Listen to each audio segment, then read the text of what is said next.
Amen. Well, God bless you guys. Thank you so much for being here. It's a wonderful time to fellowship together, and I love our fellowship times, and I love getting into the Word together. And frankly, I love the preparation work that I get to do for these things because I just learn so much, and I get to reflect on it, and I really get to commune with God, and it's just wonderful. And I thank you so much for that time because that's your gift to me. Um, so anyway, we're going to be in Numbers chapter 19 tonight. I want to talk about the red heifer. I don't think I've ever done a teaching on just the red heifer before. so it was really fun to do some of the background study for this and learn some of this. And so Numbers chapter 19, we learn about the red heifer, and what we're going to see that it's a sin offering and see various things about it. But where I want to start, because we're going to very quickly go to Hebrews, let's start in verse 1. Yahweh spoke to Moses and to Aaron, saying, verse 2, this is the statute of the law, the ordinance of the law, the statute of instruction. Remember, the law, Torah, is the instruction. In other words, this is an ordinance from instruction that Yahweh has commanded. Speak to the children of Israel that they bring you a red heifer. And a heifer is a young female cow. She has never had calves yet, so she's a young female cow.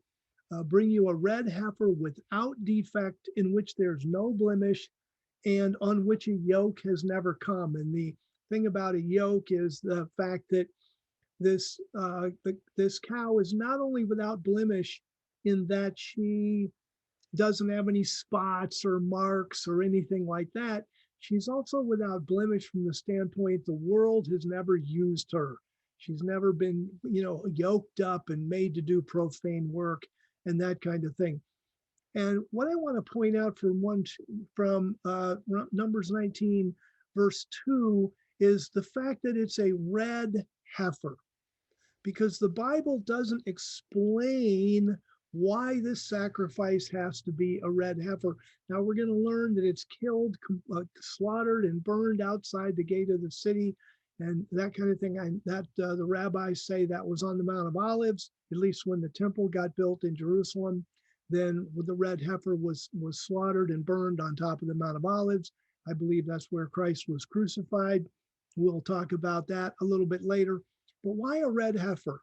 The Bible never says, by the way, the heifer's got to be red because, and this is again where Proverbs 25:2, it's the honor of God to conceal a matter. The glory of kings is to search it out. That we're searching out the things of God. And I'm reminded of Isaiah, where Isaiah said, come, let us reason together, says Yahweh. And so God wants to reason with us.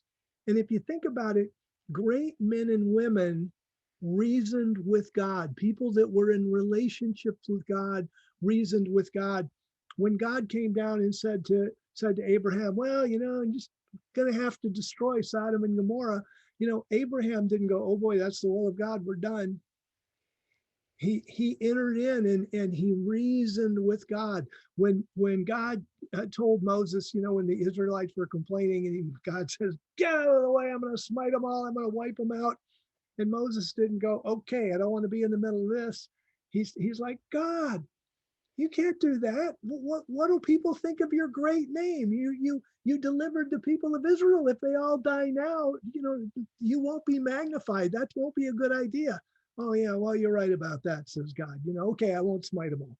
And through history, we see that people like you and me who have a relationship with God enter into it's a relationship, it's a conversation, it's how we build trust with people. And so not everything is specifically stated in scripture. So we have to ask ourselves, what's the deal with the red heifer? Well, then you learn how, especially us with 2020 hindsight, as we see what happened with the red heifer and we see what happened to Christ, and we realize, wow, this is a really, really close type of Christ. The red heifer typifies Christ in some ways that other animal sacrifices did not typify Christ. And the red heifer, what's that all about? Well, it's pretty obvious, and thankfully, it's pretty obvious to a number of conservative commentators as well, that it refers to blood. That the red heifer was red all over, and this pointed to Jesus Christ and how, from the very first time he was arrested and they took him to Annas's house, and they're putting a sack over his head and they're beating him and that kind of stuff. I mean, Christ was bleeding from the first hours that he was arrested. And that was Monday night. All night Monday night, all day Tuesday, all night Tuesday night, Wednesday, Wednesday morning, the crucifixion, the crown of thorns on his head. You know how your scalp bleeds. I mean, Christ was covered with blood, and the red heifer was blood all over. And nobody would be more sensitive to the types in the Old Testament than Jesus Christ. And I can imagine, in fact, I kind of got a little bit of a lump in my throat today as I was putting this together and realizing here's Christ and he's reading about the red heifer and he goes, that's me. I get that I'm going to be completely covered in blood. Wow. He's processing this. And he could have at that point said, hey, God, none of the blood, okay? They can push me around or whatever, or spit on me, but let's get rid of the blood part. I mean, he understood God's plan and he walked through it for us. So here's the red heifer, and it's talking about the sacrifice of Christ. Let's go to Hebrews, please. Hebrews chapter 9, because the red heifer is specifically alluded to in Hebrews chapter 9. And it starts in verse 11. It says, but when Christ came as the high priest of the good things to come, he entered through the greater and more perfect tabernacle that was not made with hands, that is to say, not of this creation. And we know from other scriptures that God has a temple in heaven, and Christ was able to go there. Verse 12, he entered once and for all into the holy places, not by means of the blood of goats and calves, but by means of his own blood, thus obtaining everlasting redemption. And why is it everlasting redemption? Because once you're redeemed, you're redeemed. That's as simple as it is. When you're redeemed, you're redeemed. It's not like, we get redeemed and we get a little ticket and it's worth like 200 years or something. When we're redeemed, it's forever. Verse 13, for if the blood of goats and bulls, watch this, and the ashes of a heifer, and that's the red heifer. And we'll see as we go back and examine Numbers 19 verse by verse that what they did is they burned the red heifer to ashes, and then they mixed those ashes with water, and then you sprinkled that ash water on people, and it would, if they had touched a dead body, then it would make them clean. So it says the ashes of a heifer being sprinkled on those who have been defiled make people holy as regards the cleanness of the flesh. How much more will the blood of Christ, who through the everlasting Spirit offered himself without blemish, go back to Numbers 19, the red heifer was absolutely to be without blemish. He offered himself without blemish, so Jesus Christ did not sin against God. Cleanse your conscience from dead works to serve the living God. And it was the blood of bulls and goats and the ashes of the red heifer that, and it says here, made people holy as regard the cleanness of the flesh. So there was a temporary holiness conferred upon people of the Old Testament. But could the blood of bulls and goats really genuinely take care of sin? Could that sacrifice have been enough to give people everlasting life? And the answer to that is no. We needed the perfect sacrifice of Jesus Christ, as Abraham and Isaac enacted in Genesis 22. Well, that then brings us to Romans. So we go to Romans chapter 3. So now what we know is the blood of bulls and goats and the ashes of the heifer, it could, it could cover you, it gave you a temporary covering, it could make you holy for a little while. And what you don't want to do is have the day of judgment come when you're not quite holy. I mean, you and I, we're not afraid of the day of judgment. Jesus Christ has taken away our sin. We are clean. We are guaranteed everlasting life. But if you're in the Old Testament and all you've got is the blood or a bull of the blood of a bull or a goat, it's like, you're crossing, I got my fingers crossed. I hope I do okay in the judgment. And of course, you wouldn't do very well in the judgment. And so Romans chapter 3 handles this. So it talks about verse 21, a righteousness from God has been revealed apart from the law. It was in the law we read about the sacrifices, namely the righteousness from God that comes through trust in Jesus, because then that's how we get totally cleansed. Verse 23, for all have sinned and fall short of the glory of God. Verse 24, but are declared righteous freely by his grace through the redemption or the ransom that's accomplished in Christ Jesus. Now, verse 25 is the operative verse. God put him forth to be an atoning sacrifice through trust in his blood to show his righteousness. God had Jesus Christ die to show God's righteousness. How does that work? Because God loves his creation, loves us enough that he would send his son to die for us. So the fact that Jesus Christ got to be an atoning sacrifice that covered for my sin, for your sin, is because of God's righteousness. And then it says, because, and go back to the beginning of the verse, God put him forth to be an atoning sacrifice through trust in his Christ's blood to show his God's righteousness, because in God's forbearance, God's holding back, he's holding back, he passed over the sins previously committed. What's he mean here? No, Abraham sinned, Noah sinned, even the best of those guys. Daniel sinned, Hannah sinned, Esther sinned, Ruth sinned, David sinned. The best of the people in the Old Testament sinned, and you don't want to go to judgment with that sin hanging over your head, and the blood of bulls and goats couldn't quite pull it off. They could make you holy for a little while, but probably wouldn't stand the test at the judgment. And then it says that he, in his forbearance, he passed over the sins previously committed. What does that mean? Abraham, you're just going to die and you're going to be in the ground and you're not going to be judged yet. David, you're not going to be judged yet. Esther, you're not going to be judged yet. Ruth, you're not going to be judged yet. Mordecai, you're not going to be judged yet. And people are like, yeah, but don't you judge him? God's like, nope, I'm waiting. And what's he wait for? He waits for Jesus Christ. Verse 26, with a view, he passes over the sins previously committed with a view to show his righteousness now, at this present time. For he himself is righteous, and he declares righteous the one who has trust in Jesus. So what did God do? He waited. He didn't judge anyone until his son had died for sins. And then he judges, and people have a chance of then being righteous before God. And that's why it says in his forbearance, he passed over the sins that were previously committed to show his righteousness now.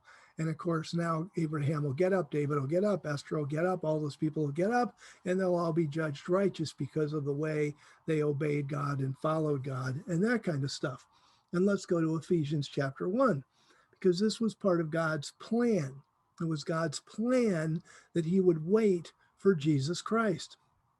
So Ephesians 1:3 says, blessed be the God and Father of our Lord Jesus Christ, who blessed us in union with Christ with every spiritual blessing in the heavenly places. Verse 4, just as he chose us in him, chose us meaning the church, and this is talking about the church, but other people get in under the umbrella, so to speak. He chose us in him before the foundation of the world to be holy and without blemish in his presence in love.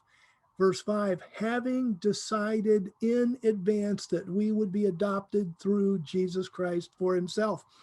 It was God's plan for the church to adopt us through Jesus Christ, but it was God's plan for everyone that they would be saved because of the sacrifice of Christ. And so that it just so we see here that it's like when it says God decided in advance that we would be adopted. He decided in advance that people would be saved through Jesus Christ. And so according to Romans 3, he had forbearance and he let the sins go that people sinned against him before Jesus Christ came. And he didn't judge them at that time, but waited until Christ came. So then, as he's waiting for this and as he's got a plan, he portrays it to us, and he portrayed it in many, many different ways. And if you look at it, kind of the pie of the Old Testament, as all the different things that pointed to Jesus Christ, the pieces of the tabernacle, the colors, the size, the pattern, all the different things that God did, all the different sacrifices, all the things that fit together, a little piece here, a little piece there. And one of those little slices is the red heifer and how it points to Jesus Christ. So let's go back to Numbers chapter 19, and we'll read about this. So basically, verse 2, as we said, speak to the children of Israel that they bring you a red heifer. Looks like it's been covered in blood, without defect, like Christ, in which is no blemish, like Christ, on which a yoke has never come. It's never been used in secular things. And then verse 3, you are to give her to Eleazar the priest. Now, Eleazar was the son of Aaron, and he was the high priest, because there was Eleazar and Ithamar.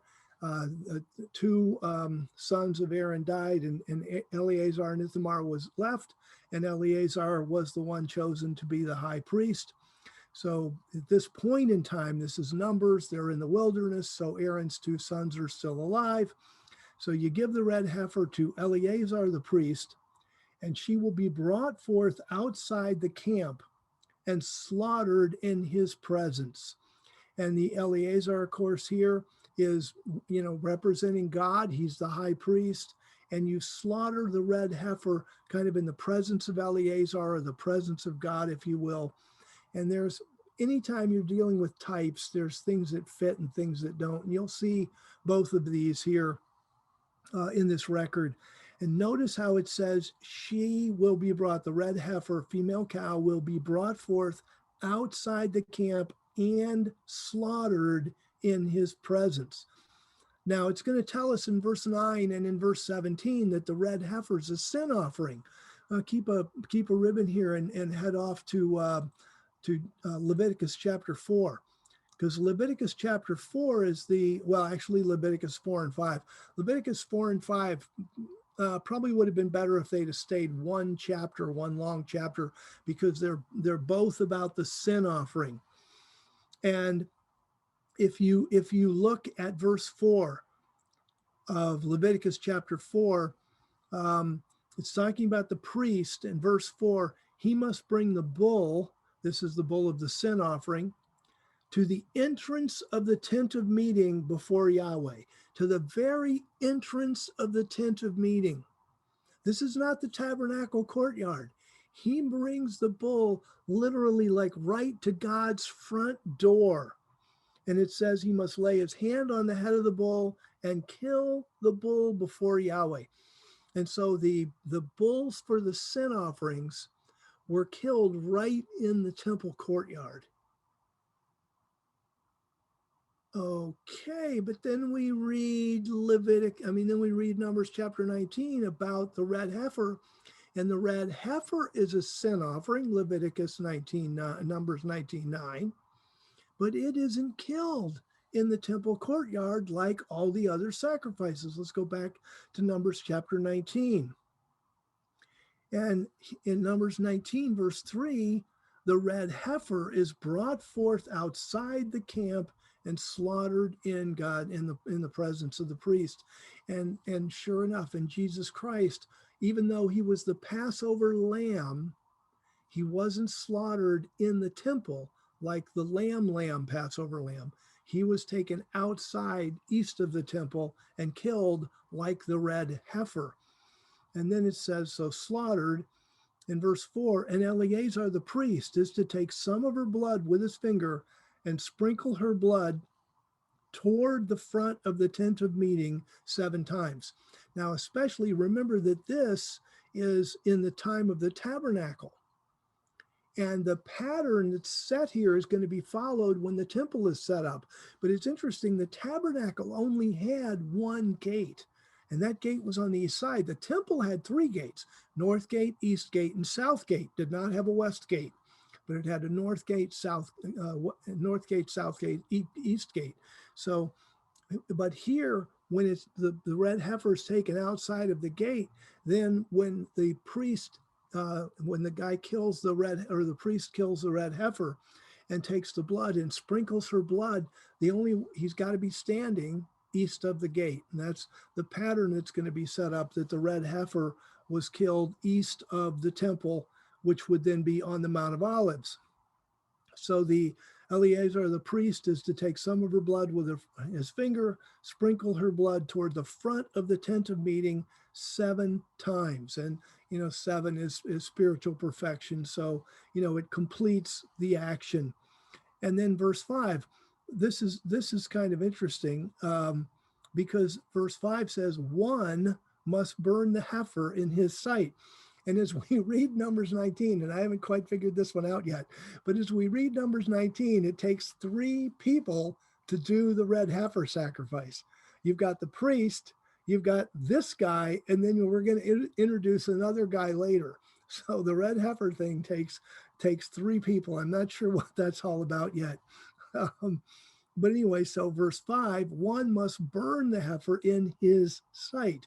And his sight is the sight of the high priest. So the high priest kills the bull and slaughters the bull and sprinkles the blood toward the tabernacle, as we would say.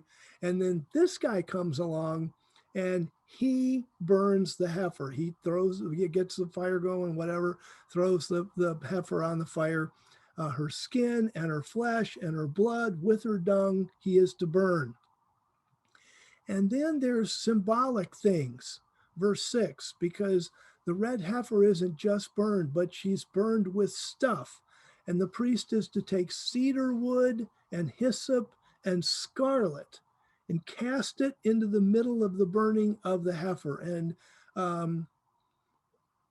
the scholars, and the scholars understand the scarlet has something to do with blood, but the exact meaning of the cedar wood and hyssop, I haven't found anybody that had a good idea of what those were about yet, and I don't really have one either. But he takes these 3 elements and he throws it into the middle of the burning of the heifer. And then verse 7, and now this is pretty important because it's paradoxical. Then the priest must wash his clothes and he must bathe his flesh in water, and afterward he may come into the camp, and the priest will be unclean until evening. So now you find out that a person who accidentally touches a dead body, this and that and the other thing, many of them are unclean until the evening. Some of them are unclean for 7 days. So it's almost, I haven't quite crystallized it yet, but it's some paradox with the death of Christ, that here's the red heifer that's going to cleanse people from sin. And yet the people that are involved with making sure that she can cleanse people from sin themselves are polluted and have to be cleansed.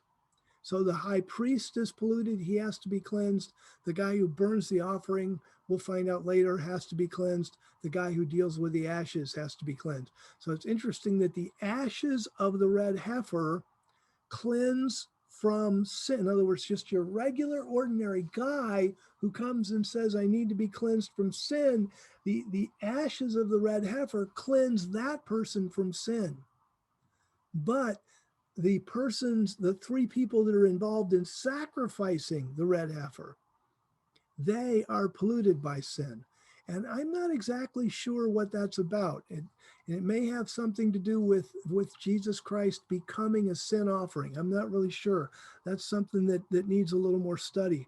But in any case, the priest himself becomes unclean and is unclean until evening. Then verse 8 says, he who burns her, the person who burns the red heifer, must wash his clothes in water and bathe his flesh in water and will be unclean until the evening. So he's the second guy. So then verse 9, now you've got to round up somebody who's clean. The priest and the guy who burned the offering, they're both unclean before God now. So you got to have some clean guy. So you round him up. He's in verse 9. The man who is clean is to gather up the ashes of the heifer and lay them outside of the camp in a clean place, and it must be kept for the congregation of the children of Israel for a water for impurity. It is a sin offering, and the red heifer was a sin offering. We know 2 Corinthians 5:21, Jesus Christ is our sin offering.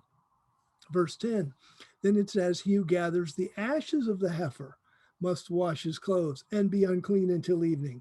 And it will be to the children of Israel and to the stranger who lives as a foreigner among them for a statute forever. So you have these ashes of cleansing. And then now that's kind of setting the backdrop. Now it gets into the application. What do we do? We've now slaughtered the red heifer. We burned the red heifer. We have these ashes. What do we do? What are they good for? Verse 11, he who touches the dead body of any man will be unclean 7 days. The same is to purify himself with water on the third day, and on the seventh day he will be clean. Now we learn later on that you washed with the water, because they take the ashes of the red heifer, mix them in water, sprinkle them on the person who was unclean, and the unclean person would be cleansed. They would sprinkle for this type of sin, they would sprinkle on the third day, sprinkle on the seventh day, then the seventh day at evening, the man would be declared clean. So it's interesting. The person who gathers up the ashes and mixes up the water of cleansing is made unclean by the ashes. The guy who approaches with sin is cleansed by the ashes. Very interesting. It may have something to do with Christ taking on the sin of the people and becoming a sin offering. So verse 13 then says, whoever touches a dead person, the body of a man who's died, and does not purify himself and I want to read this over because this is really important.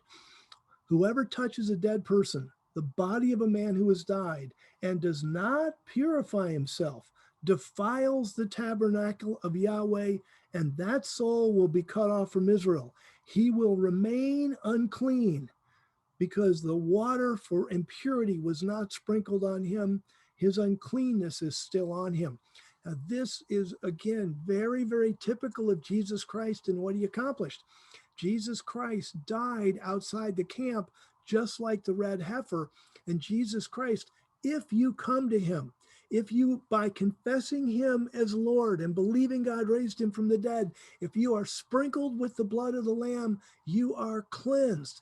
If you are arrogant and I don't need that, I'm not going to do that, then your sin remains on you and you're cut off from life on the day of judgment. And that's exactly what's going on here. He says, okay, here's the deal.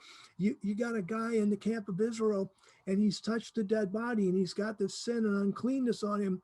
But he's like, I don't need to be sprinkled with any blood, water, any ash, water with ashes. I don't need any of that stuff. And he's being all stubborn, arrogant. And what does God say? He'll remain unclean. His uncleanness is still on him. He'll be cut off from Israel.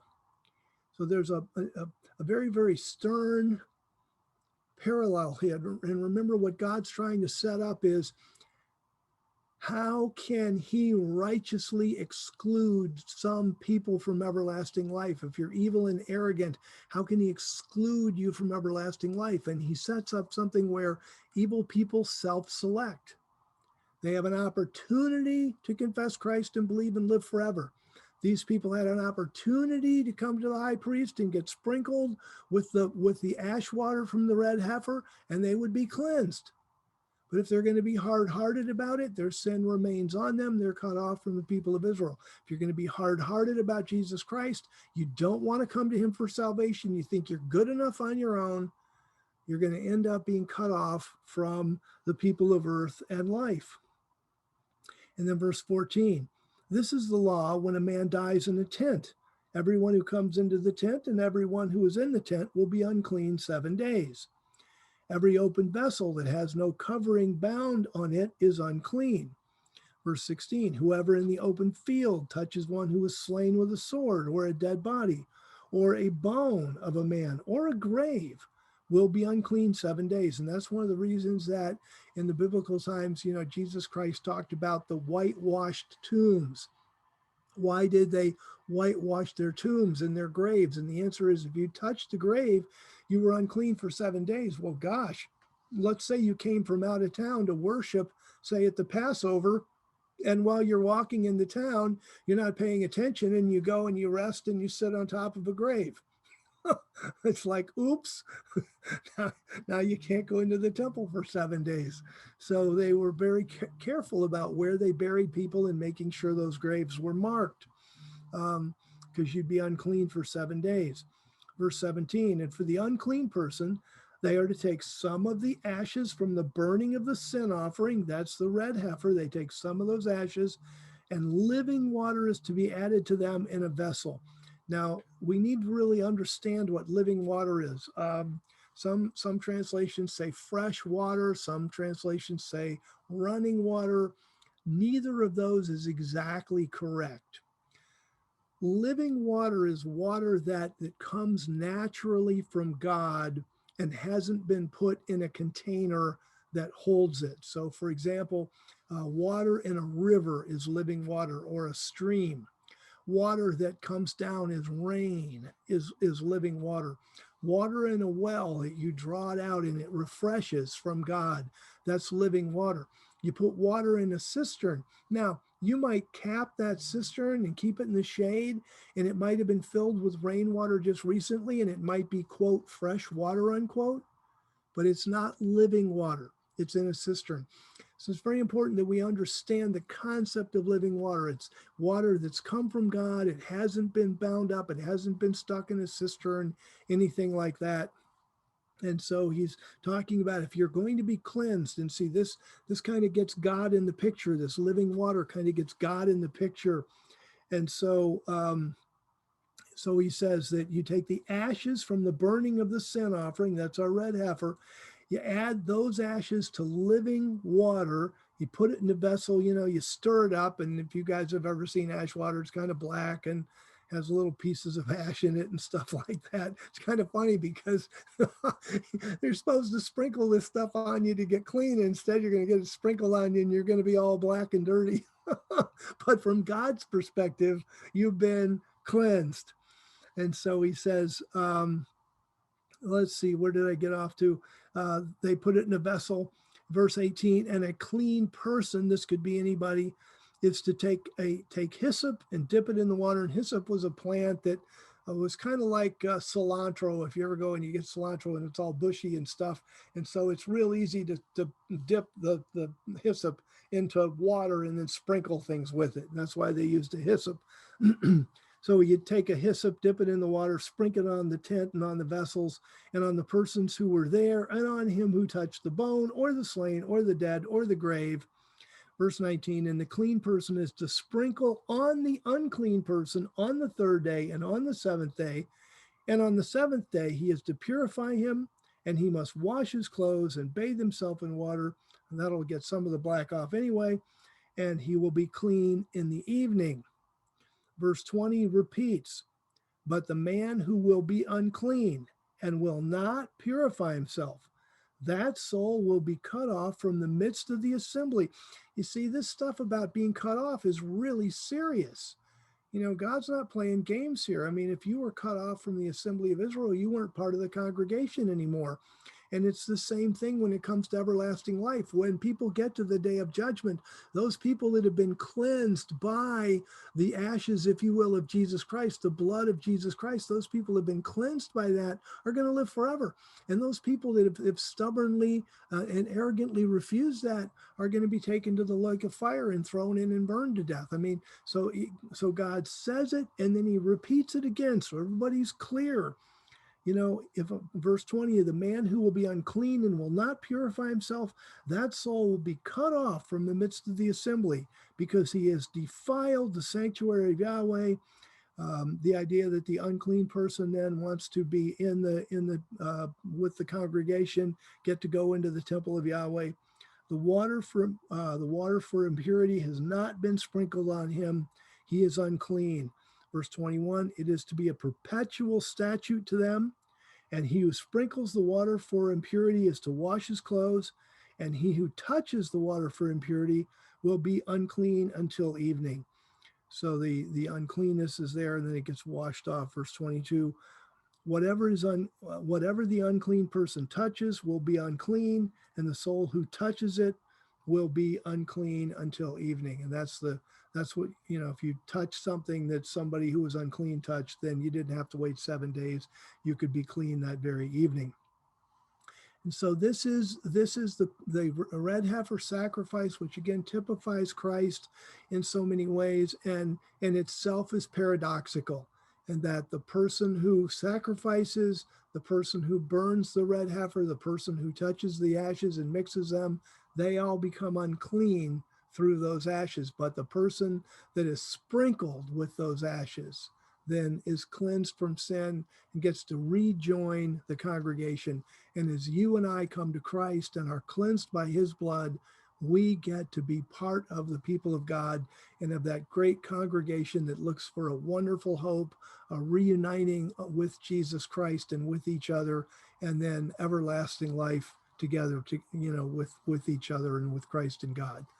So that is some about the red heifer, and the floor is wide open